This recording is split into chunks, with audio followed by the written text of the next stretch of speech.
नमस्कार, मैं मनीष स्वागत करता हूं आपको अपने इस यूट्यूब चैनल पे। दोस्तों, railway recruitment cell central railway की तरफ से थर्ड जो डीवी है R R B group D जो 2018 हुई थी, तो रेलवे रिक्रूटमेंट सेल ने ये थर्ड जो डीवी है उसका जो चीज़ें हैं वो निकाला है। यहाँ पे बहुत सारे लोगों को थर्ड डीवी में बुलाया जा रहा है। तो देखिए, अगर हम बात करें कि जो आपका ग्रुप डी है 2018 वाला, उसी के कैंडिडेट को बुलाया जा रहा है, तो इसका अर्थ ये हो गया क्या कि जो 2019 का जो वैकेंसी है 1,03,000 वाला, उसमें इस तरीके की चीज़ें नहीं होगी, क्योंकि पहले फिल कर रहे हैं जितने भी खाली वैकेंसी है उसको फिल कर रहे हैं, पहले वाला रिक्रूटमेंट है उसी से। तो इनको थोड़ा सा आप कर सकते हैं कि नुकसान होगा क्या, ये सब मुद्दों पे हम बात करेंगे। इससे पहले वीडियो शुरू हो, आपको मैं बता दूं कि टेक्स्ट बुक आपके लिए लाया है ईयरली, और आपके जो लाइफ टाइम है वो मॉक टेस्ट पासेज, यहाँ पे आपको इन्फॉर्मेट मिल जाएगा एग्ज़ाम के तरीके का, और यहाँ पे आपको वीडियो टिप्स एक एक क्वेश्चन का ट्रिक्स मिल जाएंगे, वीडियो डिस्कशन मिल जाएंगे, आप क्वेश्चन को सेव कर सकते हैं। यहाँ पे आपको तमाम जो इंडिया के एग्ज़ाम है उसका मॉक टेस्ट आप लगा सकते हैं सिर्फ एक ही पास में। अगर आप ईयरली खरीदना चाहते हैं 1 साल वाला तो 269 पड़ेगा, और अगर आप लाइफ टाइम खरीदना चाहते हैं तो 449 पड़ेगा। नीचे डिस्क्रिप्शन बॉक्स में लिंक दिया हुआ है, यहाँ पे 23,000 प्लस और 370 प्लस एग्ज़ाम के मॉक टेस्ट लगा सकते हैं। ठीक है, तो हम बात कर रहे थे ये वाला जो आपका चीज़ आया है, और इसको अगर हम बात करते हैं डाउनलोड करके देखिएगा, यहाँ पे दिख रहा होगा कि click here to view download notice for third stage document verification. और अगर हम बात करें थर्ड इसको डाउनलोड करने की, तो यहाँ पे ऑलरेडी मैंने डाउनलोड कर रखा है, तो ये देखिएगा, ये आपका नोटिस है। अब इसके क्या मायने निकाले जा सकते हैं उसको भी डिस्कस करेंगे। सबसे पहले यहाँ पे देख लेते हैं ये इसमें क्या क्या चीज़ें दे रखी है। Following stand by general PWD candidates are hereby called for document verification third stage to be held from 13/9 2021 to 17/9 2021, यानी कि 13 से 21 के 17 के बीच आपका थर्ड स्टेज का डीवी होने जा रहा है।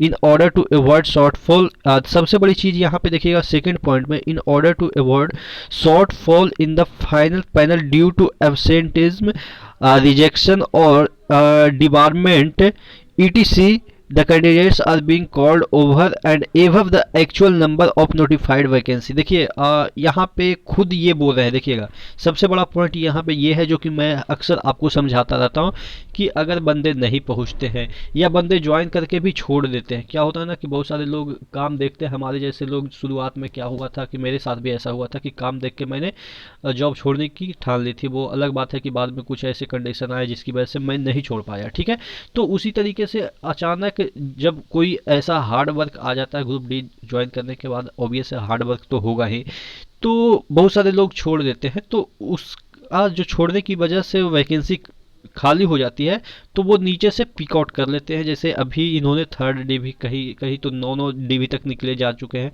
तो यहाँ पे ये खुद बता रहे हैं, देखिएगा, in order to avoid shortfall, जो उनका जितने भी वैकेंसी वहाँ पे फिल करना था उसका शॉर्टफॉल हो जाता है कुछ कारण बस, जैसे कि बहुत सारे एब्सेंट भी हो गए, बहुत सारे लोगों का कैंडिडेट रद्द भी कर दिया गया, हो सकता है मेडिकल वगैरह या कुछ और वगैरह से रद्द कर दिया गया, या डिपार्टमेंट यानी कि कुछ गलत उन्होंने किया होगा एग्जाम वगैरह में तो उनको डिबार कर दिया गया, यानी कि बैठने ही नहीं एग्जाम के बाद उनको रेलवे छाड़ दिया। ठीक है, उसके बाद candidates are being called over and above, यानी कि जितना वैकेंसी था over and above the actual number of notified vacancy, जितना भी नोटिफाइड वैकेंसी थे, सपोज 300 वैकेंसी वहाँ पे था और 300 को ज्वाइनिंग भी उन्होंने करा दिया। ऐसा नहीं है, यहाँ पे खुद बोल रहे हैं कि जितना था उससे ज़्यादा हमने बुलाया है। क्यों बुलाया? क्योंकि अगर 300 को उन्होंने बुलाया, 300 को ज्वाइनिंग किया, उसके बाद सपोज 50 निकल गए किसी वजह से, वजह मैंने बता ही दिया और इसमें दे भी रखा है, तो उसके बाद फिर आपको 50 जो फिल करने हैं उसको ये इसी वैकेंसी से फिल कर रहे हैं, यानी कि इसी नोटिफाइड जो आपका नोटिस है 2018 वाला उसी से फिल कर रहे हैं। अब इससे तो एक घाटा ये हो गया और एक फ़ायदा भी हो गया। फ़ायदा किनको हुआ? जो कि कुछ नंबर से छूट रहे थे उनको तो फ़ायदा हो गया अगर उन्होंने पेड क्वालिफाइड किया था। मैं इसीलिए हमेशा कहता रहता हूँ कि आप अगर पेड क्वालिफाइड है तो आपके रेलवे में चांसेस ग्रुप डी में ज़्यादा है। इवन कोई भी डिपार्टमेंट हो आपका, अगर सब चीज़ हो गया है, सब कुछ साइको वगैरह हो गया, मेरिट लिस्ट में नाम नहीं आया है, डीवी के लिए नहीं बुलाया गया, तो कभी भी बुलाया जा सकता अगर बशर्ते कि वो पद खाली होती है तो। और ग्रुप डी में खाली होने की चांसेस ज़्यादा होती है, स्टेशन मास्टर वगैरह में कम होती है, क्योंकि स्टेशन मास्टर का जॉब वैसे भी बढ़िया है। अगर उससे बेटर जॉब हो गया, कोई अगर इंस्पेक्टर हो गया या कोई और भी अच्छा पोस्ट पे गया, तब जाके खाली होती है, जो कि रेयर ही चांस होता है उस सब जो पोस्ट है उसमें खाली होने का। तो कहने का मतलब ये है कि इस बार भी, अच्छा इसमें एक घाटा ये हो गया, जो अगर वैकेंसी खाली होती तो ये जो आरआरसी ग्रुप डी का 1,03,000 वैकेंसी जो निकाले गए हैं उससे इनको फिल करना होता। अगर उसमें भी अगर नहीं होता तो भविष्य में और भी आपके वैकेंसियाँ आ सकती थी, लेकिन रेलवे ये चाहता है कि जितना कम से कम एग्ज़ाम हो। देखिए ये मेरी पॉलिसी नहीं है, मैं जो बोल रहा हूँ ये रेलवे की ही पॉलिसी है, तभी तो वो वेटिंग लिस्ट रखता है और समय समय पे बुलाते रहता है, 4-4 साल पे बुलाते रहता है। अभी मेरा एक दोस्त का टेक्नीशियन में गोरखपुर में हुआ, तो वो वही 2018 वाला वैकेंसी का, तो अभी मतलब कि वो धीरे धीरे सबको बुलाता है। ठीक है, तो आपको पेशेंस रखना है। यहाँ पे आगे देख लेते हैं, candidates to note that merely calling for document verification does not confer any right on them for appointment in railway। हालांकि ये मतलब कि बचने के लिए ये वाला लिख देता है कि अगर हम डीवी करा लेते हैं तो इसका मतलब ये नहीं कि आपको अपॉइंटमेंट दे देंगे। हालांकि अपॉइंटमेंट मिल जाता है, ये लगभग 99.9% है, लेकिन बाद में क्या होता है कि कुछ लोचा हो गया, तो ये सब चीज़ से बचने के लिए इस तरह के स्टेटमेंट लिखे जाते हैं। ठीक है, ताकि वो कोर्ट वगैरह में चला जाए तो कुछ उसके पास पॉइंट हो कि हमने डीवी करा लिया, इसका मतलब ये नहीं कि अपॉइंटमेंट मिल जाएगा। ठीक है, ताकि केस वगैरह मजबूत हो। उसके बाद यहाँ पे देख लेते हैं 4th पॉइंट में, the candidature of all shortlisted candidate for document verification is purely provisional and is liable to be cancelled at any stage of recruitment or thereafter in case of any inconsistency deficiency in the data furnished by them in their online application or any malpractices on the part of candidates coming to the notice of RRB RRC at any stage of recruitment process। कहने का मतलब ये है कि आपने कोई गलतियां की है या माल प्रैक्टिसेस वहीं चोरी चवारी की है, चोरी चवारी इन द सेंस कि गलत तरीके से आपने एग्जाम पास किया है, तो कभी भी आपका कैंडिडेचर रद्द कर दिया जा सकता है। तो ये सब चीज़ें दे रखा है जो कि सही भी है।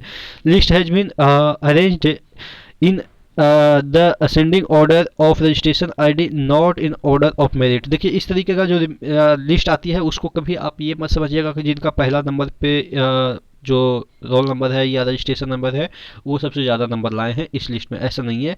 ये बस उसको असेंडिंग ऑर्डर में लिखा है, यानी कि बढ़ते क्रम में, कि रजिस्ट्रेशन नंबर या रोल नंबर जो भी है उसको बढ़ते क्रम में लिखा है। अब देख लेते हैं टोटल कितने।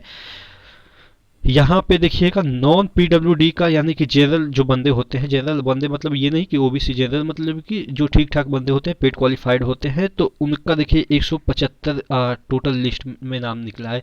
तो आप समझ सकते हैं कि ओवर 175, यानी कि जितने वैकेंसी से थे उससे ज़्यादा 175 अभी निकाल दिया।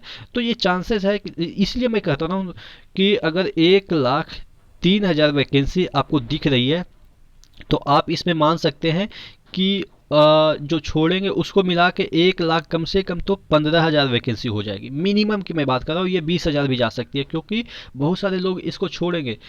बहुत सारे लोग इन द सेंस कि, क्योंकि बहुत सारे ऐसे भी होंगे कि जो कि सोचेंगे एग्ज़ाम क्वालिफाई करके, पेड क्वालिफाई करके, देखो 18,000 वहाँ पे ग्रेड है, हम लोग का तो बढ़ गया, टेक्नीशियन में प्रमोट कर गए हैं तो 2,000 हो गया है। तो इस तरीके से बहुत सारी चीज़ें ऐसी फैक्टर है कि जो कि आपको ग्रुप डी में देखने को मिलेगा। जो भविष्य में ग्रुप डी का जो एग्ज़ाम होगा, ये वाला जो 2019 वाला, वो एग्ज़ाम में और भी कट ऑफ कम जाएंगे और भी आपके चांसेस बढ़ेंगे, क्योंकि हमारे जैसे बहुत सारे ऐसे लड़के हैं कि जो कि एग्ज़ाम भी छोड़ेंगे और प्लस एग्ज़ाम दे के भी जो सीट है उसको छोड़ेंगे, क्योंकि बहुत सारे मैटर करते हैं अब 2-3 साल के बाद, क्योंकि 2-3 साल के बाद बहुत सारे जीडीसी के थ्रू भी बहुत अच्छे अच्छे पोस्ट पे चले हुए हैं और बहुत सारे टेक्नीशियन भी बन गए होंगे। हम लोग का ही 15 मतलब कि 4-5 महीने में टेक्नीशियन का जो है वो पोस्ट आ जाएगा। ठीक है, तो ये इस तरह की जो चीज़ें हैं, देखिएगा यहाँ पे पीडब्ल्यूडी कैंडिडेट के लिए भी 9 जो सीट है वो मतलब कि खाली हुई है। तो इस तरह से अगर हम टोटल बात करें कि आपके लिए शुभ संकेत है, इसी तरह से समय समय पे आपके जो डीवी है उसका डेट निकलता रहेगा और आपका चांसेस जो है अगर पेड क्वालिफाइड है तो बढ़ जाता है। ठीक है, तो नेक्स्ट वीडियो में मिलते हैं, तब तक के लिए धन्यवाद।